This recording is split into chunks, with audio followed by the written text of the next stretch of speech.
Locked On Podcast Network presents Locked On Sports Today. The New York Jets just secured a key player and a spot on Hard Knocks. Is this all going to actually pay off in a postseason run? Also, could the Brooklyn Nets get Damian Lillard? And the San Francisco Giants should be ready to trade for Shohei Ohtani. I'm Peter Bukowski, starting your day with the can't-miss stories and biggest debates in sports. You're Locked On Sports Today. Searching all major sports. Found. Let's start with the biggest story.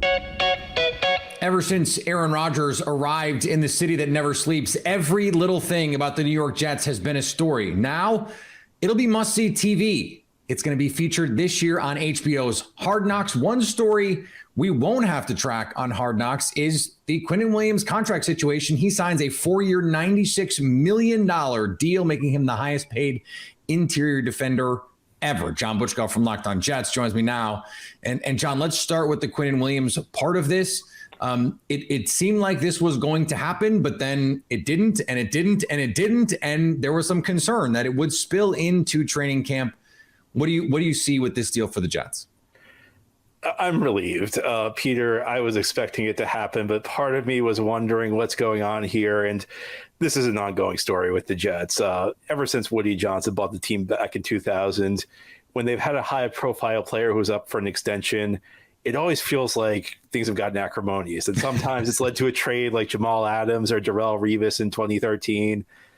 Even when they've re-signed guys, though, it's gotten more contentious than it needed to be. So relief and happiness that maybe the Jets are finally starting to figure this thing out. That, you know, if you have a great young player, you keep him. You give him a new contract. So I'm happy the Jets brought Quinnen Williams back. He was, I thought, the best player on the team last year. It really blossomed into in his fourth season.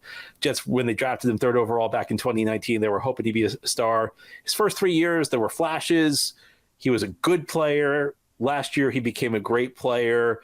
And I think, you know, you could quibble about, you know, the Jets maybe give him $1 million or $2 too much. Look, you keep great players. And I think the Jets kept a great player with this move.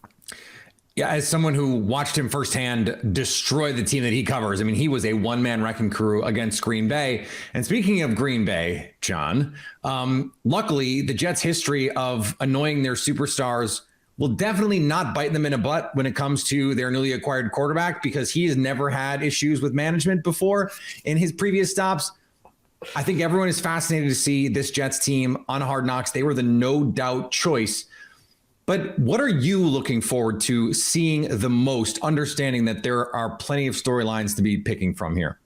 Oh, can I give myself a little plug here, Peter? Sure. Actually, on yesterday's episode of Locked On Jets, I went on about this in depth, but I'll give you a little summary of what I said. Obviously, the quarterback. Now, number 8, Aaron Rodgers. He actually, Joe Namath. I'm still not used to it, John. I really am not. Let me tell you something. Joe Namath, number 12 was retired by the Jets. It was Joe Namath's number. Joe Namath said Aaron Rodgers could have number 12, and Rodgers said, no, I want to have number 8 out of respect for Joe Namath. But, I mean, it's the obvious storyline. It's Aaron Rodgers coming in, around the team. And look, it's the honeymoon period. You're expecting them to say things like this, but a lot of buzz about how Aaron Rodgers has changed everything, about how, you know, Aaron Rodgers is holding people to a new standard there. You know, how the Jets haven't had a leader like this in the locker room. Now we'll see how things go during the season, of course.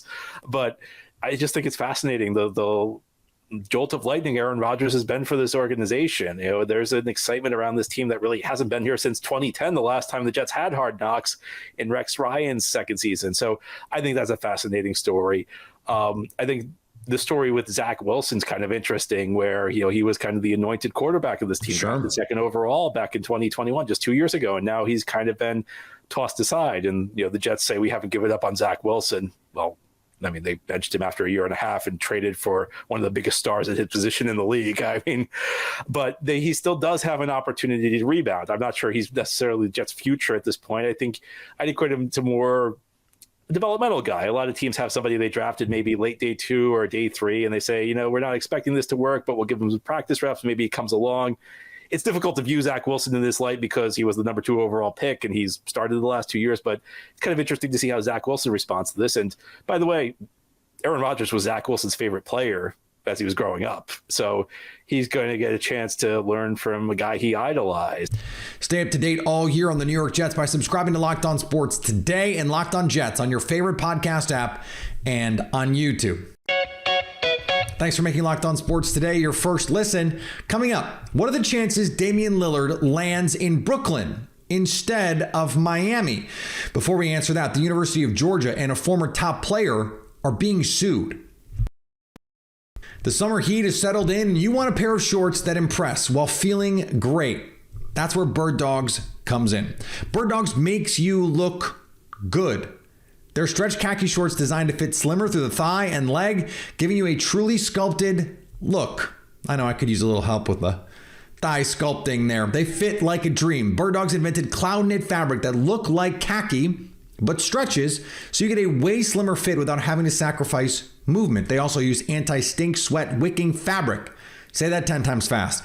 That keeps you cool and dry all day long. You can seriously go from the couch to the golf course to a night out, all with the same pair of Birddogs on. And then maybe even wear them the next day. These are the most comfortable pair of shorts I have ever owned, and I have half a dozen Birddogs in my closet right now.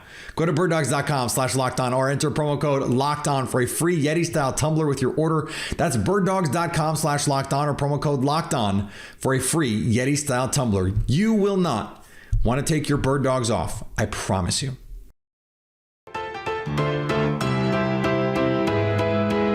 Former Georgia and current Philadelphia Eagles defensive tackle Jalen Carter is being sued by a victim of the crash he was part of last year. Victoria Bowles, who survived the fatal car wreck that killed a University of Georgia football player and recruiting staffer on January 15th, has filed a lawsuit against the UGA Athletic Association and Carter. Police accused Carter of racing the SUV that was driven by the recruiting staffer when the wreck occurred. The lawsuit accuses the UGA Athletic Association of negligence and contradicts public statements by Bulldogs football coach Kirby Smart and other officials who have claimed that recruiting staffer Chandler LaCroix shouldn't have been driving the leased SUV when it left the road and struck trees and utility poles. The lawsuit also alleges that the Athletic Association was negligent in allowing LaCroix to drive during duties. Bull's lawyer contend that athletic officials were aware that LaCroix had at least 4 speeding tickets, which included 2 super speeder violations under Georgia law. The ACC will have a new home on your television set this fall. They will begin airing football and basketball events on, get this, the CW network. The CW has secured the right to 50 ACC games beginning September 9th, with Pitt football game against Cincinnati. 13 ACC football games will air Saturdays on the CW, which will broadcast 28 ACC men's and women's basketball games throughout December, January, and February. The ACC will have men's basketball doubleheaders on the CW every Saturday and women's basketball doubleheaders Sunday afternoon. The CW has not aired college sports events, but is the exclusive home for Live Golf. So you can get your college basketball in the ACC right after your One Tree Hill rerun. Speaking of golf, the PGA Tour and Saudi Arabia's Public Investment Fund have agreed to remove a non-solicitation clause from their framework agreement that prevented tours from recruiting and poaching each other's players. The move comes after both parties were under pressure from U.S. Department of Justice antitrust regulators. The PGA Tour said in a statement, "While we believe the language is lawful, we also consider it unnecessary in the spirit of cooperation and because all parties are negotiating in good faith." PGA Tour Chief Operating Officer Ron Price told U.S. senators during a subcommittee hearing on Tuesday that the PIF was prepared to invest more than $1 billion into the joint commercial venture. Pat Fitzgerald was just the beginning at Northwestern. Northwestern fired baseball coach Jim Foster on Thursday. Foster's dismissal came after allegations of bullying and a toxic environment within the program. Athletic Director Derek Craig said in a statement, "This is an ongoing situation and many factors were considered before reaching this resolution." Thanks as always for being clear about it. Foster has been investigated by the university's Human Resources Department before the season. The probe found evidence that Foster engaged in bullying and abusive behavior, according to documents obtained by the Chicago Tribune, and made inappropriate comments about a female staff member. The Portland Trailblazers had said they are going to cast a wide net on the Damian Lillard trade discussions, that net really might be only Miami to Brooklyn, because these are the only teams that really seem like they're in the mix, although apparently there's some burbles. Don't count out Boston, Utah, trying to do some Utah stuff. But Damian Lillard has at least said he would be willing to go play with Mikal Bridges, who happens to play in Brooklyn. Joining me now from Locked On Nets, Adam Armbrecht. And Adam, let's do some reckless speculation on this. We assume that Miami is the leader in the clubhouse here. What would it take, do you think, for Brooklyn to actually get involved here? It seems pretty hard for them, even if the opportunity of putting Damian Lillard with Mikal Bridges would be great. Probably the hardest part is that Portland would say, we'll take Mikal Bridges for Damian Lillard, right? And the Nets, unlike other teams, whether now Miami, they don't necessarily have young talent. They have some draft capital. There does seem to be this push about where Damian Lillard wants to go and ultimately will refuse to go anywhere else. I just don't think that the Nets, short of putting together all of the draft capital that they got back for Kevin Durant, for Kyrie Irving, I don't think they would ever be able to accomplish this trade, getting Damian Lillard and not giving up some of those pieces, a Mikal Bridges, a Cam Johnson, et cetera. So at that point, you're asking the question, does acquiring Dame Lillard make the Brooklyn Nets a championship contender? I don't think so. I think it makes them a conference finals contender potentially. And you got to remember, you're going to shed a lot of players to make room for that cap number as well. So you're going to be a depleted roster that still has a lot of holes on it potentially. And it'd just be absolutely shocking if Sean Marks and the Brooklyn Nets jumped right back into the superstar waters, fresh off a very difficult experience coming out of Kyrie Irving, Kevin Durant, and even James Harden to a lesser extent. One of the early versions of the Heat trade that has been thrown out there and has persisted is a 3-team deal that would send Tyler Hero to the Nets, and the Nets would send stuff to Portland. Some stuff. Why would draft picks primarily, because Miami does not have anything that desirable to trade? So why, if you're Brooklyn, would you facilitate a trade like this? Yeah, and this becomes interesting as far as what does it cost, right? If the idea is that Miami needs to clear cap room in the form of Robinson, the form of Tyler Hero, in order to take on Damian Lillard, okay, maybe we get a young player under control, 23 years old, that actually does fit a very big need for the Brooklyn Nets. They need an on-ball creator, someone you can put in the backcourt and take some of that pressure away from a Spencer Dinwiddie. So functionally, a player like Tyler Hero makes a lot of sense. And if you can get him at a far lower cost than if you were just making a one-to-one trade with Miami under normal circumstances, I think that it can make a lot of sense. The problem here is what it takes to fit that $27 million cap figure without getting into the tax. Because I strongly believe the Brooklyn Nets do not want to live in those waters when we're not talking about pursuing a championship. So functionality, it makes sense. Practically, I don't know if the Nets can get here. And it's kind of this trickle-down effect. No Damian Lillard, maybe on the fringe is a Tyler Hero. Okay, here's another roadblock. And to clarify that, the Nets right now have just under $10 million of cap space below the tax threshold. If they were to bring in a Tyler Hero, it means one of two options: sending out Spencer Dinwiddie, which the Brooklyn Nets seemingly have even been rumored to want to do an extension with him as a veteran, a familiar name to Brooklyn, and a guy they genuinely like. So I don't know he's going out at $20 million. The next options are Dorian Finney-Smith at north of 13, and then Royce O'Neal at almost 10 million. Now you're taking away two front court players for your team that needs viable options. So it's just the mechanics of this all scream of a team that would have to do a lot more juggling than I think they want to bring in what could be a valuable player and a piece that helps them going forward. How much, if at all, does the opportunity to wait on this impact, do you think, the appetite in Brooklyn? Because, you know, Cam Johnson signs the extension, you have to wait to deal him. Well, if we're sitting here in September and no deal is done, maybe that becomes a more palatable solution if you're Brooklyn. So how do you think the timeline impacts their willingness to either facilitate or be a part of direct trade negotiations? Yeah, I think the patience factor is there because we talked about this going back to draft night. We thought that maybe Dorian Finney-Smith and Royce O'Neal could be discussed there. Sean Marks set an incredibly high price tag, which maybe indicated he didn't really want to part ways with them. So patience has been a big factor, I think, for the Nets. They don't need to make this move. They don't need to help Miami facilitate this trade to get somebody in conference, right? Like to help Miami get stronger, fresh off a finals appearance. There's no impetus for the Nets to need to get into these waters. So I think they can sit back and basically say, we're not giving up a lot of draft capital in this. We will take on the Tyler Hero contract, but we're not giving multiple number ones to Portland. Miami, that's your problem. You figure that out. Stay up to date all year on the Brooklyn Nets by subscribing to Locked On Sports Today and Locked On Nets on your favorite podcast app and on YouTube. Coming up, the San Francisco Giants should do what they need to do to get Shohei Ohtani this trade deadline. Take your first swing at betting Major League Baseball on FanDuel and get 10 times your first bet amount in bonus bets up to $200. That's right. Just bet $20 and you'll land $200 in bonus bets, win or lose. That's $200 you can spend betting everything from the money line to the point total to who you think is going to hit the first home run. The odds to be the regular season home run king favor Shohei Ohtani. FanDuel has Ohtani with odds at -125 to lead everyone in dingers this year. The Braves' Matt Olson is next in line at +210. And the Mets' Pete Alonso is the only other player with better than 10-1 odds, checking in at 8-1. Of course, you can also combine multiple prop bets in a single game for a better payout with FanDuel's same-game parlays. All on an app that's safe, secure, and super easy to use. Plus, when you win, you get paid instantly. There's no better place to bet on Major League Baseball than FanDuel, America's #1 sports book. So sign up today and visit FanDuel.com/lockedon to get up to $200 back in bonus bets.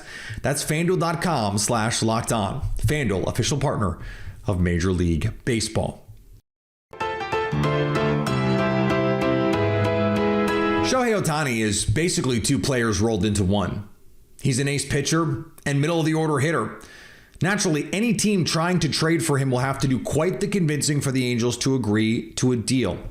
Locked On Giants host Ben Kaspick believes that San Francisco should do what it takes.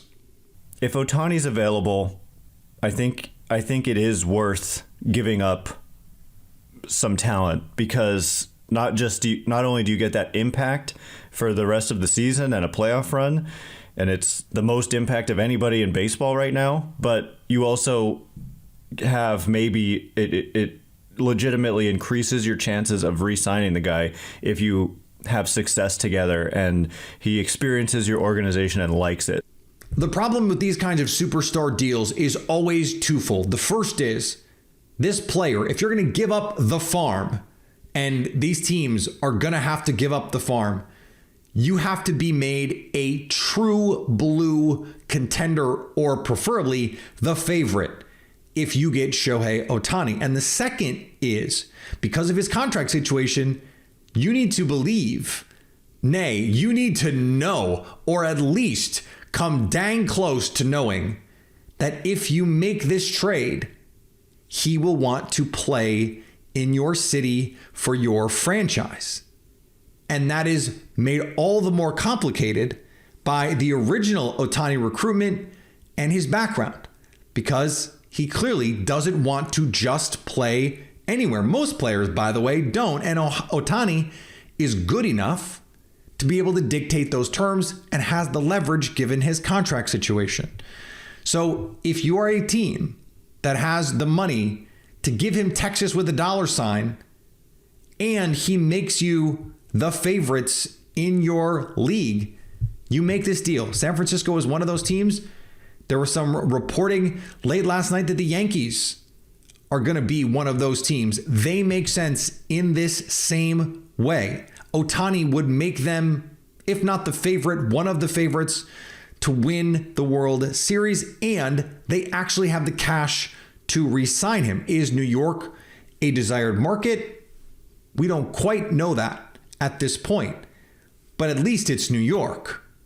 This is not like trying to convince him to go to Cincinnati or, the old Montreal. That's not what this is. You have to be able to know those two things can be satisfied. And that closes down the market for Ohtani, which makes it tough for the Angels to say, we're going to get a great package, because what is the competition going to be like? He only makes sense for a handful of teams, but those handful of teams may go whole hog trying to get him. And finally, LeBron James openly pondered retirement after the Lakers' playoff sweep at the hands of the Denver Nuggets in the Western Conference Finals. But he will become the sixth player in NBA history to play in his 21st season or beyond, joining Dirk Nowitzki, Kevin Garnett, Robert Parrish, Kevin Willis, and Vince Carter, who has the record with 22. After getting the ESPY for best record-breaking performance, becoming the NBA's all-time scoring leader, James said, "The real question for me is, can I play without cheating this game? The day I can't give everything on the floor is the day I'll be done. Lucky for you guys, that day is not today." We are, in fact, lucky we get to see LeBron James play another season. Thanks for making Locked On Sports today your first listen. Now go find your favorite team's Locked On podcast and make them your second listen. Coming up Monday, which team is most likely to convince the Angels to trade Shohei Ohtani? So at least until tomorrow, stay Locked On Sports today. Locked On Podcast Network presents Locked On Sports Today. For more episodes of Locked On Sports Today, go to our video on demand. Click on Sports at the top of your screen. There, you'll find past episodes of Locked On Sports Today, plus other Locked On shows on demand.